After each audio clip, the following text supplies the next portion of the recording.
ಎಲ್ಲರಿಗೂ ನಮಸ್ಕಾರ. ಎಲ್ಲರೂ ಹೇಗಿದ್ದೀರಾ? ಚೆನ್ನಾಗಿದ್ದೀರಾ? ಎಲ್ಲರಿಗೂ ಗೌರಿ ಗಣೇಶ ಹಬ್ಬದ ಮತ್ತೊಮ್ಮೆ ಆರ್ಥಿಕ ಶುಭಾಶಯಗಳು. ಬನ್ನಿ ಇವತ್ತು ಪ್ರೇಮ ಕಾವ್ಯ ಸ್ಟೋರಿನ ನೋಡ್ಕೊಂಬರೋಣ. ಕಾವ್ಯ ಅವ್ರ ತಂದೆ ಸತ್ಯನಾರಾಯಣ ಅವರು ತುಂಬ ಅಂಗಲಾಚಿ ಬೇಡ್ಕೋತಿರ್ತಾರೆ ಕಾವ್ಯನ ಹತ್ರ. ಇದೊಂದು ಸಲ ನೀನು ಒಪ್ಕೊಳ್ಳಮ್ಮ, ನೀನು ಮಹಾದೇವನ ಮದುವೆ ಆಗೋಕ್ಕೆ ದಯವಿಟ್ಟು ಒಪ್ಕೊ ಅಂತ ಹೇಳ್ತಾರೆ. ಏನು ಹೇಳ್ತಿದ್ದೀರಪ್ಪ ನೀವು? ನಾನು ಆ ಮಹಾದೇವನ ಮದುವೆ ಆಗಬೇಕಾ? ಏನು ಅಂತ ಹೇಳ್ತಿದ್ದೀರಪ್ಪ? ಇಲ್ಲಮ್ಮ, ನೀನು ಈ ನಿರ್ಧಾರದಿಂದ ಮಾತ್ರ ನನ್ನ ಮಾನ ಮರ್ಯಾದೆ ಉಳಿಯೋಕ್ಕೆ ಸಾಧ್ಯ. ದಯವಿಟ್ಟು ನೀನು ಮಹಾದೇವನ ಒಪ್ಕೊಳ್ಳಮ್ಮ, ಮದುವೆ ಆಗು ಅಂತ ಕೇಳ್ತಾ ಇರ್ತಾರೆ. ಅಯ್ಯೋ ಏನಪ್ಪ ಇದು, ನಮ್ಮನ್ನು ಅಷ್ಟು ಚೆನ್ನಾಗಿ ಬೆಳೆಸಿದ್ದೀರಾ, ಕನಸು ಕಾಣೋಕ್ಕೆ ಕಂಡಿದ್ದೇ ನೀವು, ಆಕಾಶದೆತ್ತರಕ್ಕೆ ಬೆಳಿಬೇಕು, ಹಾರಬೇಕು, ಚೆನ್ನಾಗಿ ಓದಬೇಕು ಅಂತ ಎಲ್ಲ ಹೇಳಿ ನೀವೀಗೆ ನನ್ನನ್ನು ಭೂಮಿಗೆ ತಳ್ತಾ ಇದ್ದೀರಲ್ಲ, ಏನಪ್ಪ ಇದು ಅಂತ ಹೇಳ್ತಾರೆ. ಹೌದಮ್ಮ, ಆದರೂ ಕೂಡ ನಾನಲ್ಲಿ ಮಾತು ಕೊಟ್ಟು ಬಂದಿದ್ದೀನಿ, ನೀನು ಈ ಮದುವೆಯಾಗಿ ನನ್ನ ಮರ್ಯಾದೆನ ಉಳಿಸ್ತೀಯ ಅಂತ ಅಂದ್ಕೊಂಡಿದ್ದೀನಮ್ಮ. ದಯವಿಟ್ಟು ನನ್ನ ಪ್ರಾಣನ ಕಾಪಾಡಬೇಕು, ಈಗ ನಿನ್ನ ಕೈಲೇ ಇದೆ ಅಮ್ಮ ಅಂತ ಹೇಳ್ತಿದ್ದೆ. ಈಗೆಲ್ಲ ಮಾತಾಡಬೇಡಿ ಅಪ್ಪ, ಆದ್ರೆ ನಾನು ಹೇಗೆ ಒಪ್ಕೊಳ್ಳಿ ಅಪ್ಪ? ನನಗೂ ಅವ್ರಿಗೂ ಎಷ್ಟು ವ್ಯತ್ಯಾಸ ಹೇಳಿ. ನೀವು ಅವನನ್ನ ಮದುವೆ ಪ್ರೇಮಕ್ಕ ಸೈಲೆಂಟಾಗಿರೋದ್ರಲ್ಲೇ ಗೊತ್ತಾಗ್ತಿತ್ತು ಅವ್ರಿಗೆ ಈ ಮದುವೆ ಇಷ್ಟ ಇಲ್ಲ ಅಂತ. ನಾನು ಅಷ್ಟು ಸಲ ಆವಾಗ ಹೇಳ್ತಿದ್ದೆ ಅವಳಿಗೆ ಈ ಮದುವೆ ಇಷ್ಟ ಇಲ್ಲ, ಬೇಡ ಅಂತ. ನನಗೆ ಗೊತ್ತಾಗಲಿಲ್ಲಮ್ಮ, ನಾನು ಏನು ಮಾಡಬೇಕು ಅಂತ ನನಗೆ ಗೊತ್ತಾಗಲಿಲ್ಲ, ಅದಕ್ಕೋಸ್ಕರ ಸುಮ್ಮನಾದೆ. ದಯವಿಟ್ಟು ನನ್ನ ಕ್ಷಮಿಸ್ಬಿಡು ಮಗಳೇ. ನೀನು ಮಹಾದೇವನ ಮದುವೆ ಆದರೆ ನಿನ್ನ ತುಂಬ ಚೆನ್ನಾಗಿ ನೋಡ್ಕೋತಾರಮ್ಮ. ದಯವಿಟ್ಟು ಈ ಮದುವೆಗೆ ಒಪ್ಕೊಮ್ಮ. ನೀನು ಈ ಮದುವೆ ನಡೆದ್ರೆ ಮಾತ್ರ ನಿಮ್ಮಪ್ಪ ಜೀವಂತವಾಗಿ ಇರೋಕ್ಕೆ ಸಾಧ್ಯ, ಇಲ್ಲಾಂದರೆ ನಾನು ಮಾನ ಮರ್ಯಾದೆ ಕಳ್ಕೊಂಡು ಯಾವುದೇ ಕಾರಣಕ್ಕೂ ಇರಲ್ಲಮ್ಮ ಅಂತ ಹೇಳ್ತಾರೆ. ನೀವು ಹೇಗಪ್ಪ ಈ ಮಾತನ್ನು ಆಡೋಕ್ಕೆ ಸಾಧ್ಯ ಹೇಳಿ? ನಾನೇ ಆ ಮಹಾದೇವನ ಅಕ್ಕನ ಜೊತೆ ಬೇಡ ಅಂತ ಹೇಳ್ತಿದ್ದೆ, ಇನ್ನು ನಾನೇ ಅವ್ರನ್ನ ಮದುವೆ ಆಗಬೇಕು ಅಂತ ಅಂದರೆ ಹೇಗಪ್ಪ ಸಾಧ್ಯ? ಹೇಗೆ ಅಂದ್ಕೊಂಡ್ರೆ ನೀವು ನಾನು ಅವ್ರನ್ನ ಮದುವೆ ಆಗ್ತೀನಿ ಅಂತ ಹೇಳ್ಬಿಟ್ಟು ನನ್ನ ಆಸೆ ಕನಸುಗಳನ್ನೆಲ್ಲ ಈಗ ನೀರು ಪಾಲು ಮಾಡಿ ನೀವು ಅವ್ರನ್ನ ಮದುವೆ ಆಗು ಅಂತ ಹೇಳ್ತಿದ್ದೀರ? ಇಲ್ಲಪ್ಪ, ಆಗಲ್ಲಪ್ಪ, ನನ್ನ ಕೈಲಿ ಆಗಲ್ಲ, ನಂಗೆ ಅವ್ರನ್ನ ಮದುವೆ ಆಗೋಕ್ಕೆ ಆಗಲ್ಲ. ದಯವಿಟ್ಟು ನನ್ನ ಫೋರ್ಸ್ ಮಾಡಿಬಿಡಿಯಪ್ಪ. ದಯವಿಟ್ಟು ನನ್ನ ಆಸೆ ಕನಸುಗಳನ್ನ ಸ್ವಲ್ಪ ಅರ್ಥ ಮಾಡ್ಕೊಳ್ಳಿ. ನೀವೇ ಹೀಗೆ ನಾನು ಮಾಡಿದರೆ ಹೇಳಿ ಅಂತ, ದಯವಿಟ್ಟು ಆಗೋದೇ ಇಲ್ಲ ನನ್ನ ಕೈಲಿ ಮದುವೆಗೆ ಅಂತ ಹೇಳಿಬಿಟ್ಟು ಕಾವ್ಯ ಅಲ್ಲಿಂದ ಹೊರಟೋಗ್ತಾರೆ. ನಂತರ ಮಂಟಪದಲ್ಲಿ ಎಲ್ಲರೂ ಕೂಡ ಕೂತಿರ್ತಾರೆ. ಅವ್ವ, ದಯವಿಟ್ಟು ಈ ಮದುವೆನ ನಿಲ್ಲಿಸ್ಬಿಡವ ಅಂತ ಹೇಳ್ತಾರೆ ಮಹಾದೇವರು. ಇದರಿಂದ ಈ ಮದುವೆಯಿಂದ ಇನ್ನೊಂದು ಅನಾಹುತ ಆಗೋದು ಬೇಡ ಕಣವ, ದಯವಿಟ್ಟು ಈ ಮದುವೆನ ಇಲ್ಲೇ ನಿಲ್ಲಿಸ್ಬಿಡು ಅಂತ ಹೇಳ್ತಿರ್ತಾರೆ. ಆಗ ಮಹೇಶ್ವರಿ, ಹೌದು, ಆ ಓದು ಬರಹ ಬರೆದರ ಪ್ರೇಮನೇ ಮಹಾದೇವನ ಬೇಡ ಅಂತ ಬಿಟ್ಬಿಟ್ಟು ಹೊಟ್ಟೋದ್ಲು. ಇನ್ನು ಈ ಕಾವ್ಯ ಚೆನ್ನಾಗಿ ಓದ್ಕೊಂಡಿರೋಳು, ಸಿಟಿಲಿರೋಳು, ಅವಳು ಇವನನ್ನ ಮದುವೆ ಆಗೋಕ್ಕೆ ಒಪ್ಕೋತಾಳ ಹೇಳು ಅಂತ ಹೇಳ್ತಿರ್ತಾರೆ. ಹೌದು ಅಂತ ಅಂದ್ಕೊಂಡು ಎಲ್ಲ ಕೂಡ ಅದು ಅವಳನ್ನ ನೋಡ್ತಾ ಇರ್ತಾರೆ. ಆಗ ಮಹೇಶ್ವರಿ ಅವ್ರ ಗಂಡ, ನೀನು ಸ್ವಲ್ಪ ಬಾಯಿ ಮುಚ್ತೀಯಾ? ಕಾವ್ಯ ಬಂದು ಹೇಳಿ ನನಗೆ ಈ ಮದುವೆ ಇಷ್ಟ ಇಲ್ಲ, ಬೇಡ ಅಂತ. ಆಗ ನಾವು ಮುಂದುವರಿಯೋಣ, ಏನು ಮಾಡಬೇಕು ಅಂತ ನೋಡೋಣ ಅಂತ ಹೇಳ್ತಾರೆ. ಆಗ ಕಲ್ಯಾಣಿ ಕೂಡ ಅದನ್ನೇ ಹೇಳ್ತಾಳೆ. ಹೌದು ಮಗ, ಬಂದು ಕಾವ್ಯ ಮನಸ್ಫೂರ್ತಿಯಾಗಿ ಒಪ್ಕೊಂಡ್ರೆ ಮಾತ್ರ ಈ ಮದುವೆನ ಮಾಡೋಣ, ಇಲ್ಲ ಅಂತಂದರೆ ಈ ಮದುವೆ ಇಲ್ಲೇ ನಿಲ್ಲಿಸ್ಬಿಡೋಣ. ನೀನು ಹೇಳೋದೆ ಸರಿ ಮಾದೇವ ಅಂತ ಹೇಳ್ತಾರೆ. ಇನ್ನೊಂದು ಕಡೆ ಕಿಟ್ಟಿ, ಅವಳು ಯಾವುದೇ ಕಾರಣಕ್ಕೂ ಒಪ್ಪಲ್ಲ ನೀನೊಂದು ಮದುವೆ ಆಗೋದಕ್ಕೆ ಅಂತ ಮನಸ್ಸಲ್ಲೇ ಅನ್ಕೋತಿರ್ತಾರೆ. ನಾವು ಏನು ಕರ್ಮ ಮಾಡಿದ್ದೀವಿ, ಈಗೆಲ್ಲ ಆಗೋಯ್ತಲ್ಲ ಅಂತ ಹೇಳ್ಬಿಟ್ಟು ಕಲ್ಯಾಣಿ ತುಂಬಾ ಅಳ್ತಾ ಇರ್ತಾರೆ. ಆದರೂ ಕೂಡ ರಾಮ್ ಈ ಥರ ಮಾಡಬಾರ್ದಿತ್ತು ಪ್ರೇಮ ಅಂತ ಮನಸ್ಸಲ್ಲಿ ಅಂದ್ಕೊಟ್ಟಿರ್ತಾನೆ. ಇನ್ನೊಂದು ಕಡೆ ಸತ್ಯನಾರಾಯಣ ಅವರು, ಏನೇ ಇದು ಕಾವ್ಯ ಎಷ್ಟೇ ಕೇಳ್ಕೊಂಡ್ರು ಒಪ್ತಾ ಇಲ್ವಲ್ಲ, ಏನು ಮಾಡೋದು ಅಂತ ಮಾತಾಡ್ತಿದ್ದಾರೆ. ಅದೇ ಟೈಮ್ಗೆ ಗರುಡ ಮತ್ತು ಅವ್ರ ಅಣ್ಣ ಬರ್ತಾರೆ. ಏನು ಮದುವೆಗೆ ಒಪ್ತಾ ಇಲ್ವಾ ನೀನು? ಇನ್ನೊಂದು ಮಗಳು, ಆ ಮಗಳು ಓಡೋದ್ಲು ಅಂತಂದರೆ ಈ ಮಗಳು ಒಪ್ಕೊಬಿಡ್ಬೇಕಾ? ಅವಳು ಚೆನ್ನಾಗಿ ಓದಿದ್ದಾಳೆ, ಸಿಟಿಲಿ ಬೆಳೆದಿರೋಳು, ಅವಳು ಹೋಗಿ ಈ ಹಳ್ಳಿ ಹುಡುಗನ ಮದುವೆ ಆಗ್ತಾಳ? ಅಯ್ಯೋ ಅಣ್ಣ ಸುಮ್ಮನಿರು, ಅವಳೆಲ್ಲೋ ಯಾರನ್ನೋ ಲವ್ ಮಾಡ್ಕೊಂಡಿದ್ದಾಳೆ ಅಂತ ಅನಿಸುತ್ತೆ ಸಿಟಿಲಿ, ಅದಕ್ಕೆ ಕೂಡ ಅವಳು ಹೆಂಗೆ ಒಪ್ಕೊಬಿಡ್ತಾಳೆ, ಅವಳು ಅದೇ ಕೇಸು ಅಂತ ಹೇಳ್ತಾರೆ. ಆಗ ಸತ್ಯನಾರಾಯಣವರು, ಏನು ಮಾತಾಡ್ತಿದ್ಯಾ ನೀನು? ಬಾಯಿ ಮುಚ್ಚು, ನನ್ನ ಹೆಣ್ಮಕ್ಳು ಏನು ಅಂತ ನನಗೆ ಗೊತ್ತು, ನನ್ನ ಸಂಸಾರ ವಿಷಯದಲ್ಲಿ ಏನೇನು ಬರಬೇಡ ಯಾವುದೇ ಕಾರಣಕ್ಕೂ, ಗೊತ್ತಾಯ್ತಾ? ಇನ್ನೊಂದು ಸಲ ಈಗೆಲ್ಲ ಮಾತಾಡಿದ್ರೆ ಚೆನ್ನಾಗಿರಲ್ಲ ಅಂತ ಹೇಳ್ಬಿಟ್ಟು ಆಮೇಲೆ ಕೈ ಮಾಡೋಕ್ಕೆ ಅಂತ ಹೋಗ್ತಾನೆ. ಆಗ ಶಾರದಾ, ರೀ ಬನ್ನಿ, ಅವ್ರ ಜೊತೆ ಏನು ಮಾತಾಡ್ತೀರಾ?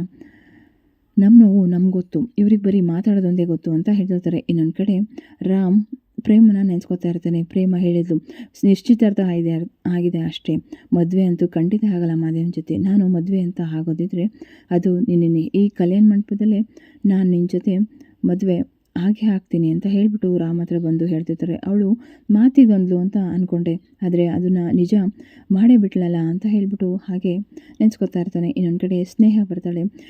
ರಾಮ್, ಏನು ಮಾಡ್ತಿದ್ಯಾ? ಏನಿಲ್ಲ ಅಣ್ಣನ ಬಗ್ಗೆ ಯೋಚನೆ ಮಾಡ್ತಿದ್ದೆ ಅಂತ ಕೇಳ್ತಾನೆ. ಹೌದು, ಸ್ನೇಹ ಅವರು ಹೇಳ್ತಾರೆ, ಸ್ವಲ್ಪ ಕಾವ್ಯ ಮದುವೆಗೆ ಒಪ್ಕೊಳ್ಳೋದು ಸ್ವಲ್ಪ ತುಂಬಾ ಕಷ್ಟ. ಯಾಕೆ ಅಂದರೆ ಚೆನ್ನಾಗಿ ಓದ್ಕೊಂಡಿರಳೆ, ಟೌನಲ್ಲಿದ್ದಾಳೆ, ಅವಳಿಗೆ ಇನ್ನೂ ಬೇರೆ ಆ್ಯಂಬಿಷನ್ ಇದೆ, ಸ್ವಲ್ಪ ಕಷ್ಟನೇ ಅವ್ರ ಮದುವೆಗೆ ಒಪ್ಕೊಳ್ಳೋದು ಅಂತ ಅನ್ಕೋತಿರ್ತಾರೆ. ಇನ್ನೊಂದು ಕಡೆ ಕಾವ್ಯ ಮಹಾದೇವ ನಡ್ಕೊಂಡಿದ್ದ ರೀತಿ ಎಲ್ಲನೂ ಕೂಡ ನೆನೆಸ್ಕೊತಾ ಇರ್ತಾಳೆ. ಬೇರೆಯವ್ರಿಗೆಲ್ಲ ಹೊಡೆದಿದ್ದು, ಅವಳು ಈ ಒಂಡಕ್ಕೆ ಬಿದ್ದಿದ್ದು ಅದನ್ನೆಲ್ಲ ಕೂಡ ನೆನೆಸ್ಕೊತಿರ್ತಾಳೆ. ನಾನು ಹೇಗಪ್ಪ ಅವ್ರನ್ನ ಮದುವೆ ಆಗಲಿ, ನನಗೆ ಅವ್ರು ಕಂಡ್ರೇ ಆಗಲ್ವಲ್ಲ. ಇನ್ನೊಂದು ಕಡೆ ಅವ್ರ ತಂದೆ ಹಂಗಲಾಚಿ ಬೇಡ್ಕೊತಿರ್ತಾರೆ, ಅದನ್ನೆಲ್ಲ ಕೂಡ ನೆನೆಸ್ಕೊತಾ ಇರ್ತಾರೆ. ಮತ್ತು ಮಹಾದೇವ ಅವರು ಕಾವ್ಯ ಹತ್ರ ಬರ್ತಾರೆ. ಏನಮ್ಮ ನಿರ್ಧಾರ ಮಾಡಿದೆ? ನನಗೆ ಮಾನ ಮರ್ಯಾದೆನೇ ಮುಖ್ಯ ಕಣಮ್ಮ. ನಾನಲ್ಲಿ ಕಲ್ಯಾಣ ಮಂಟಪದಲ್ಲಿ ಎಲ್ಲರೂ ಕೂಡ ನೀನು ಒಪ್ಪಿಗೆ ಕಾಯ್ತಾ ಇದ್ದಾರೆ. ಒಬ್ಬಳು ಮಗಳು ನನ್ನ ಬೆನ್ನಿಗೆ ಚೂರು ಹಾಕಿ ಹೊರಟೋದ್ಲು, ಇನ್ನೊಬ್ಬಳು ಮಗಳು ಇದ್ದಾಳೆ, ಅವಳು ನನ್ನ ಮಾನ ಮರ್ಯಾದೆನ ಉಳಿಸ್ತಾಳೆ ಅಂತ ಹೇಳಿಬಿಟ್ಟು ಕಲ್ಯಾಣಿಗೆ ಮಾತು ಕೊಟ್ಟು ಬಂದಿದ್ದೀನಮ್ಮ. ದಯವಿಟ್ಟು ನನ್ನ ಮಾತನ್ನು ಉಳಿಸ್ಕೊಡು ನೀನಾದ್ರೂ ಅಂತ ಕೇಳ್ಕೊತಾ ಇರ್ತಾರೆ. ಅಪ್ಪ ಸ್ವಲ್ಪ ಅರ್ಥ ಮಾಡ್ಕೊಳ್ಳಿ ಅಪ್ಪ, ಆಕಾಶದೇರ್ಗೆ ಹೇರಬೇಕು ಹಾರಬೇಕು ಅಂತ ಹೇಳ್ಬಿಟ್ಟು ಕನಸನ್ನ ಕಟ್ಕೊಬಿಟ್ಟು ಈಗ ಭೂಮಿಗೆ ಬಂದಿಳಿ ಅಂತ ಹೇಳ್ತಾ ಇದ್ದೀರಾ. ನಾನು ಏನು ಮಾಡ್ಲಪ್ಪ ಅಂತ ಕೇಳ್ತಿರ್ತಾರೆ. ನೀನು ಈ ಮದುವೆ ಆಗೋದ್ರಿಂದ ತುಂಬ ಚೆನ್ನಾಗಿರ್ತೀರಪ್ಪ. ಕಲ್ಯಾಣಿ ಅಂತ ಕುಟುಂಬಕ್ಕೆ ಓಕೆ ಅದೃಷ್ಟನೇ ಮಾಡಿರಬೇಕು. ತುಂಬ ಚೆನ್ನಾಗಿ ನೋಡ್ಕೊತಾನಪ್ಪ ಮಹಾದೇವ. ನಾನಿದ್ದೀನಿ, ಅವನೇನೇ ದಾರಿ ತಪ್ಪಿದ್ರು ನಾನು ಬುದ್ಧಿ ಹೇಳ್ತೀನಮ್ಮ. ದಯವಿಟ್ಟು ಈ ಮದುವೆಗೆ ಒಪ್ಕೋ ನೀನು. ಅವರು ನಿನ್ನ ತುಂಬ ಚೆನ್ನಾಗಿ ನೋಡ್ಕೋತಾರೆ. ಈಗ ಎಲ್ಲ ನಿನ್ನ ನಿರ್ಧಾರದ ಮೇಲೆ ನಿಂತಿದ್ಯಮ್ಮ. ನನ್ನ ಸ್ನೇಹಿತನ ಕುಟುಂಬ ಅದು.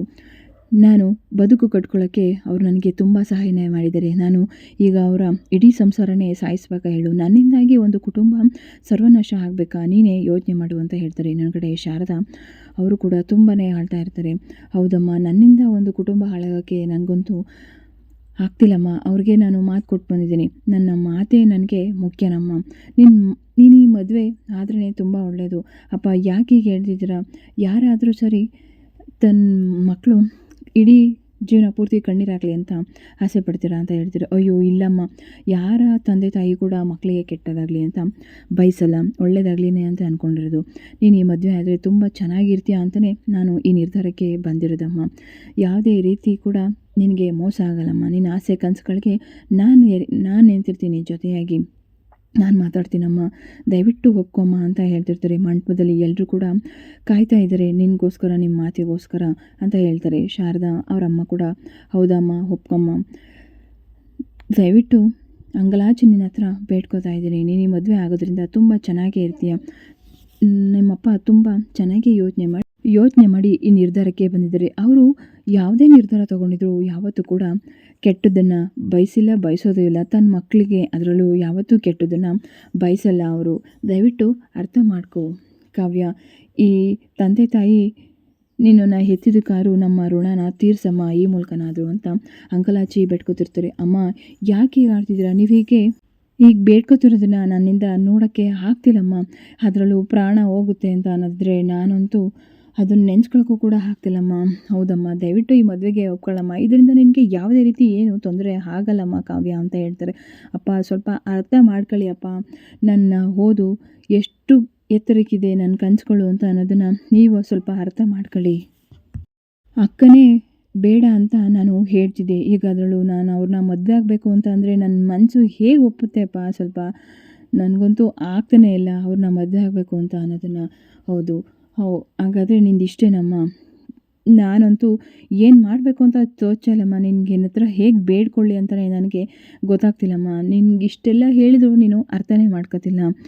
ದಯವಿಟ್ಟು ನೀನು ಕಾಲು ಬೇಕಾದರೂ ಇಟ್ಕೋತೀನಿ ಅಂತ ಹೇಳಿಬಿಟ್ಟು ಸತ್ಯನಾರಾಯಣ ಅವರು ಕಾವ್ಯನ ಎದುರುಗಡೆ ಕಾಲಿಗೆ ಬಿದ್ದೇ ಬಿಡ್ತಾರೆ. ಅಪ್ಪ ಏನಿದು, ಏನು ಮಾಡ್ತಿದ್ದೀರಾ? ಎದ್ದೇಳಿ ಅಪ್ಪ, ನೀವು ಬಂದು ನನ್ನ ಕಾಲನ್ನ ಮುಗಿತಿದ್ದೀರಲ್ಲ, ಇದು ಮಕ್ಕಳಿಗೆ ಒಳ್ಳೇದಲ್ಲ ಅಪ್ಪ, ಎದ್ದೇಳಿ ಅಪ್ಪ, ಯಾಕೆ ಹೀಗೆ ಮಾಡ್ತಿದ್ದೀರಾ? ಹೌದು ಇಲ್ಲಮ್ಮ, ನೀವು ನನ್ನ ಮಾತು ಉಳಿಸ್ಕೊಡ್ಲೇಬೇಕು, ನನ್ನ ಮಾನ ಮರ್ಯಾದೆನ ನೀನಾದರೂ ನನಗೆ ಉಳಿಸ್ಕೊಡ್ಲೇಬೇಕಮ್ಮ ಅಂತ ಹೇಳಿಬಿಟ್ಟು ಹಂಗಲಾಚಿ ಬೇಡ್ಕೊಂಡು ಅವ್ರ ಕಾಲಿಗೆ ಬೀಳ್ತಾರೆ. ಅಪ್ಪ ದಯವಿಟ್ಟು ಎದ್ದೇಳಿ ಅಪ್ಪ, ಹೀಗೆಲ್ಲ ಮಾಡಬೇಡಿ ಅಪ್ಪ, ಯಾಕೆ ಹೀಗೆ ಆಡ್ತಿದ್ದೀರಾ?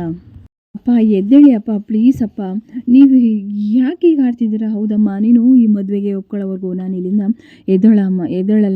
ಬಿಟ್ಟು ಈ ಮದುವೆಗೆ ಒಪ್ಕೊಳ್ಳಮ್ಮ. ನೀನು ಒಪ್ಕೋತೀನಿ ಅಂತ ಹೆದಳೋವರೆಗೂ ನಾನಂತೂ ಇಲ್ಲಿಂದ ಎದ್ದೇಳಲ್ಲಮ್ಮ ಅಂತ ಹೇಳಿರ್ತಾರೆ. ಅಪ್ಪ ಯಾಕೀಗೆ ನನ್ನನ್ನು ಇಂಥ ಇಕ್ಕಟ್ಟಿನ ಪರಿಸ್ಥಿತಿಗೆ ನೀವು ದೂಗ್ತಿದ್ದೀರಾ, ಯಾಕೆ ಅರ್ಥ ಮಾಡ್ಕೋತಿಲ್ಲ ಅಂತ ಹೇಳ್ತಿದ್ದಾರೆ. ಹೌದಮ್ಮ, ನಾವು ನಿಮ್ಮನ್ನು ಎತ್ತಿ ಹೊತ್ತಿ ಸಾಕಿದ್ದೀವಿ, ಯಾಕೆ ನೀವು ಅಪ್ಪ ಅಮ್ಮನ ಇಷ್ಟೊಂದು ಯಾಕೆ ಅರ್ಥ ಮಾಡ್ಕೋತಾ ಇಲ್ಲ ಅಂತ ಹೇಳ್ತಾರೆ ಕಾವ್ಯ. ಅಯ್ಯೋ, ನನ್ಗೆ ಯಾರಿಗೂ ಕೂಡ ಈ ಪರಿಸ್ಥಿತಿ ಬರಬಾರ್ದು ಅಪ್ಪ, ದಯವಿಟ್ಟು ಹೆದೋಳಿ ಅಪ್ಪ. ಇಲ್ಲಮ್ಮ, ನಿನ್ನ ಕಾಲು ಕೆಳಗಡೆನೆ ಕೂಡ ನನ್ನ ಪ್ರಾಣ ಹೋಗ್ಬಿಡ್ಲಮ್ಮ, ನನಗೆ ಆಗ್ತಿಲ್ಲ, ನನ್ನ ಮರ್ಯಾದೆ ಕಳ್ಕೊಂಡು ನನಗೆ ಬದುಕಕ್ಕೆ. ಅವಳಂತೂ ನನಗೆ ಮರ್ಯಾದೆ ಕೊಡಲಿಲ್ಲ, ನೀನಾದರೂ ಉಳಿಸ್ತೀಯ ಅಂತ ಅಂದ್ಕೊಂಡೆ, ನೀನು ಕೂಡ ಈ ಥರ ಆಗ್ಬಿಟ್ಟಿದ್ದೀರ. ಯಾಕೆ ಕಾವ್ಯ ಇಷ್ಟೊಂದು ಹಠ ಮಾಡ್ತಿದ್ಯಾ? ನಿಮ್ಮಪ್ಪ ಒಂದ್ಸಲ ನಿರ್ಧಾರ ತೊಗೊಂಡ್ರೆ ಮುಗ್ದೋಯ್ತು, ಇನ್ಮೇ ಯಾವುದೇ ಕಾರಣಕ್ಕೂ ಅವರು ಹೆದಳಲ್ಲ. ಒಂದ್ಸಲ ಒಂದು ನಿರ್ಧಾರ ನಿನಗೆ ಗೊತ್ತು ತಾನೆ ಅವರು ಹೇಗೆ ಅಂತ. ಯಾವ ಮಕ್ಕಳು ಕೂಡ ಮಕ್ಕಳಿಗೆ ಕೆಟ್ಟದಾಗಲಿ ಅಂತ ಬಯಸಲ್ಲಮ್ಮ. ಸ್ವಲ್ಪ ಅರ್ಥ ಮಾಡ್ಕೊ, ದಯವಿಟ್ಟು ಅರ್ಥ ಮಾಡ್ಕೊಳ್ಳಮ್ಮ. ನಾವು ನಿನಗೆ ಕೆಟ್ಟದಾಗಲಿ ಅಂತ ಬಯಸಲ್ಲ, ದಯವಿಟ್ಟು ಈ ಮದುವೆಗೆ ಒಪ್ಕೊಳ್ಳಮ್ಮ. ಮಹಾದೇವನ ಮದುವೆಗೆ ದಯವಿಟ್ಟು ಒಪ್ಕೊಳ್ಳೆ. ನನ್ನ ಮಾಂಗಲ್ಯನ ಉಳಿಸೆ, ಈಗ ನಿನ್ನ ಕೈಲಿದೆ, ನೀನು ಏನು ನಿರ್ಧಾರ ತಗೋತೀಯ ಅದ್ರ ಮೇಲೆ ನಿಂತಿದೆಮ್ಮ. ದಯವಿಟ್ಟು ನನ್ನ ಗಂಡನ ನನಗೆ ಉಳಿಸ್ಕೊಡು ಕಾವ್ಯ, ಇದ್ರ ಮೇಲೆ ನಿನ್ನಿಷ್ಟಮ್ಮ, ಇನ್ನೇನು ಹೇಳೋಕ್ಕಾಗಲ್ಲ ಅಂತ ಹೇಳ್ತಾರೆ. ಇದಿಷ್ಟು ಇವತ್ತಿನ ಸ್ಟೋರಿ. ನಿಮ್ಮೆಲ್ರಿಗೂ ಕೂಡ ಇಷ್ಟ ಆಗಿದ್ರೆ ಪ್ಲೀಸ್ ಸಬ್ಸ್ಕ್ರೈಬ್ ಮಾಡಿ ನನ್ನ ಚಾನಲ್ನ, ಹಾಗೆ ಲೈಕ್ ಮಾಡಿ. ನಿಮ್ಮ ಸಪೋರ್ಟ್ ನಮಗೆ ತುಂಬಾ ಮುಖ್ಯ. Thank you.